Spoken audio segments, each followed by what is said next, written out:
Hello everybody, this is Liam with Liam's Lounge, and today it's going to be a little bit different of a video.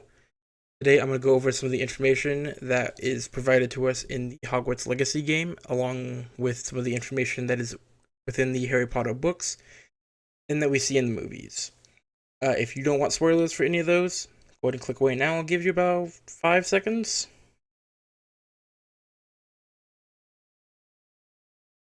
Excellent, that should be everybody who doesn't want to watch the video should be clicked away now. So what exactly am I talking about? Well, let's go over some of the kind of rules that are set in place preemptively for this so we can get an idea of where we're going. We know that the Killing Curse, the Avada Kedavra spell, it is supposed to be unblockable. We are told that by Barty Crouch Jr. while he is impersonating Mad-Eye Moody and he's teaching the students about the 3 unforgivable curses. Harry manages to block this curse, however, using the love magic that his mother had on him, and then again later due to the wand cores, and then again later more to the love magic and the way that the blood interacted when he brought himself back to life. We know that the wand cores will create, when they meet, will create a golden ball of light. The wielders kind of push to each other, and whoever's wand it touches will produce the spells that they have cast in the past, from the latest to the earliest spells. Now, with that information out of the way, I'm going to go over a little bit about what I'm talking about here in the Hogwarts Legacy game.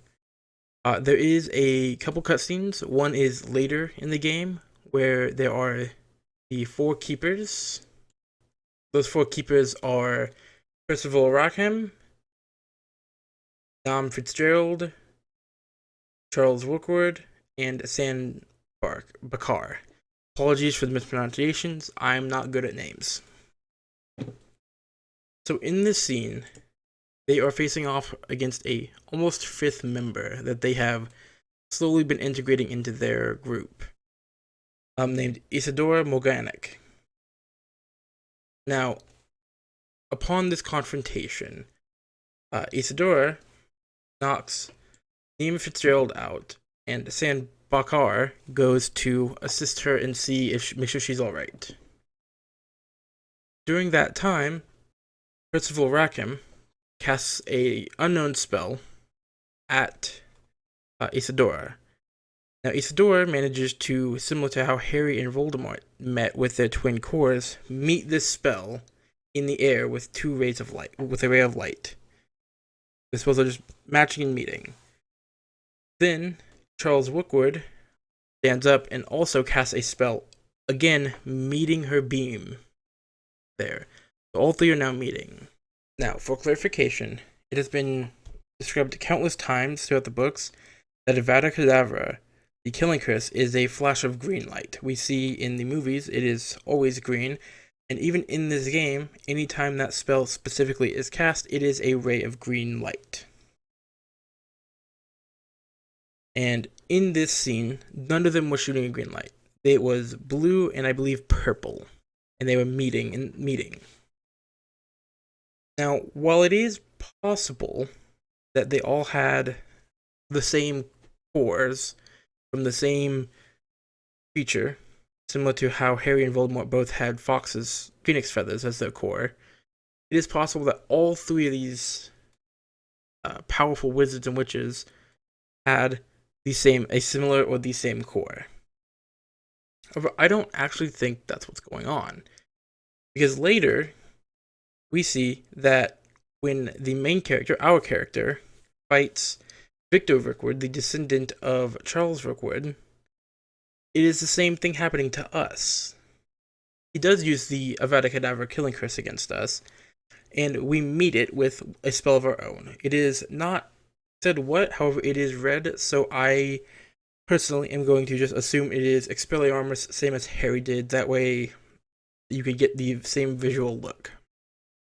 Idea. Now, in game, this is a moment where you would spam a button, try to overpower and be the winner of this match of these locking wands. But when you do overpower Rookwood, after you get done spamming the button and you overpower him, he explodes into this dust. Now, we get this a third time when we fight Theophilus Harlow.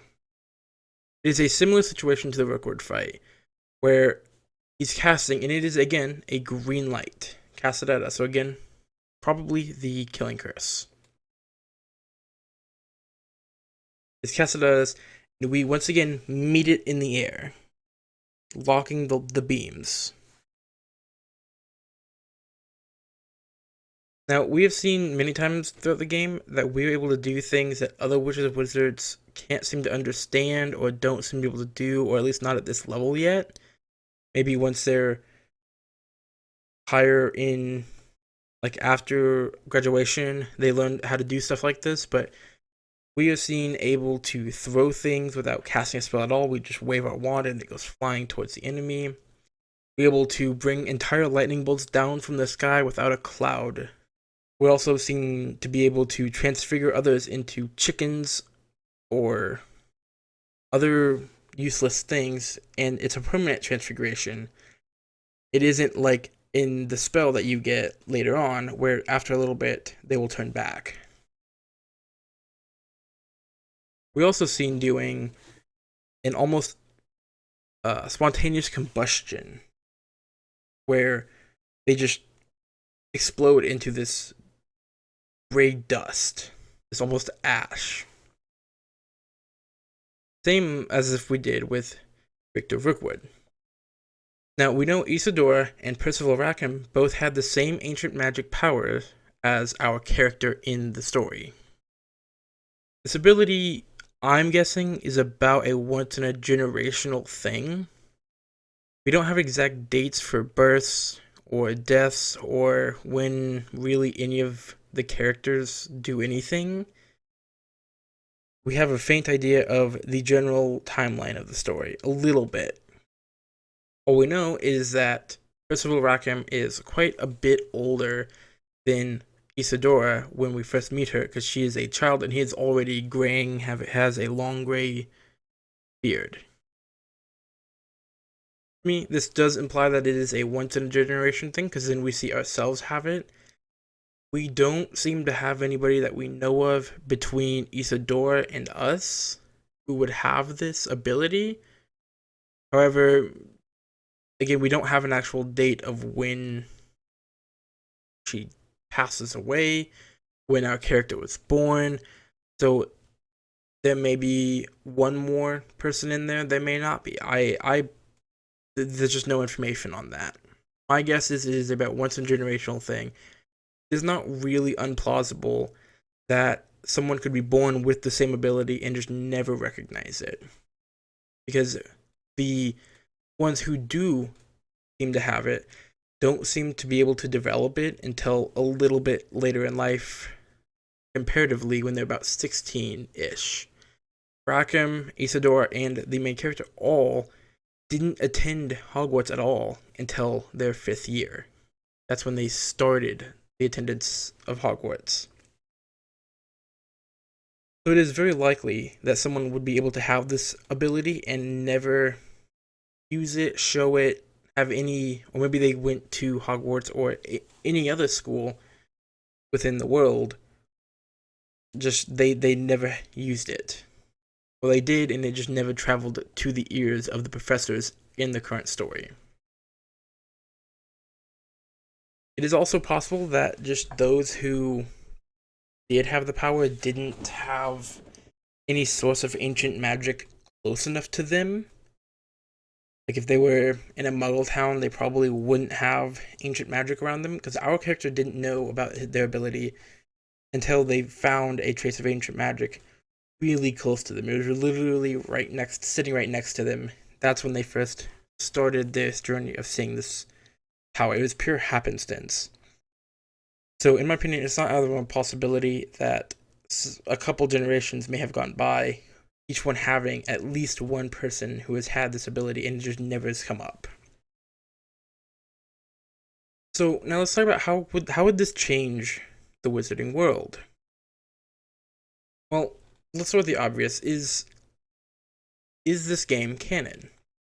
Sources seem to be relatively mixed on this. Many say that it is, many say that it's not. The ones that say it's not is because J.K. Rowling didn't officially write it herself and had nothing to do with the real production of it. However, though many others are saying that it could be considered canon because she has not come out and said it's not. And the writers took a lot of great effort to write around existing lore. And that's what I'm going off of currently. The writers used existing lore to write their story. So even if they change it and maybe this ancient magic thing is totally new and just all from them,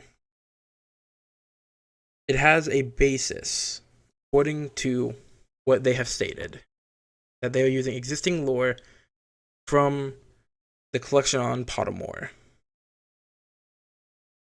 So we know that you can't match magic, you can't block spells, except for through Protego or the opposing the cure for that curse. I believe ancient magic wielders have the ability to block any other spell with a spell of their own. We see them do it twice. We see our character do it twice with the Vada Kedavra, and we see two others doing it against each other. Now, to go along with the canonness of the story, it is based around an existing thing Rowling has written about the Goblin Rebellion of 1752, which was added to the official timeline in 2015. So I am going to go off of the premise that it is indeed canon. Now, it's not... How would this change the current wizarding world? How would this change the idea of how Voldemort rose to power? Could anyone have stopped him? Well, honestly, I don't think it means a whole lot to how the story played out. The prophecy already said how it would play out, and Harry was obviously not one who could see traces of ancient magic. So I don't really think it would have made a difference in any form or fashion. We don't know of any character within the books who was able to see traces of ancient magic. I have a couple of characters in mind that I believe were possibly within a generation of able to do this. That person is, of course, Molly Weasley. Now, what I'm talking about here is the character in Hogwarts Legacy is able to, whenever using ancient magic, sometimes they'll call down lightning or transfiguration, but sometimes they will just spontaneously combust that enemy. That enemy will just explode into ash. This also happens when we meet with the wands against Victor Rookwood, once we defeat him. And this is also what happens when Molly Weasley fights Bellatrix Lestrange. Now, we don't know what spell Molly used. It's never seen. However, in that scene, in the movie, it is shown that Bellatrix just explodes.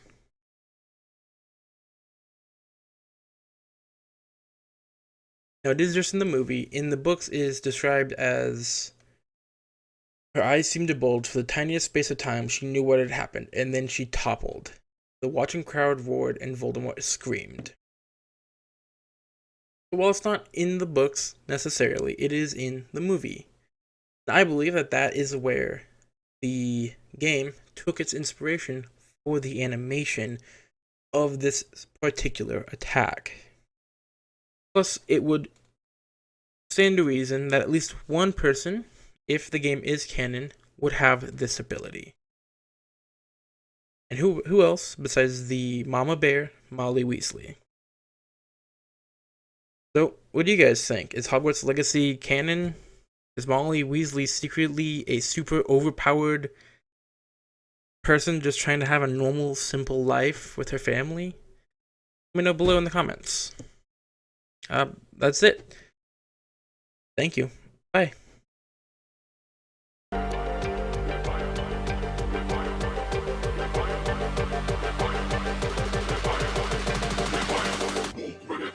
Sistema Ophelia.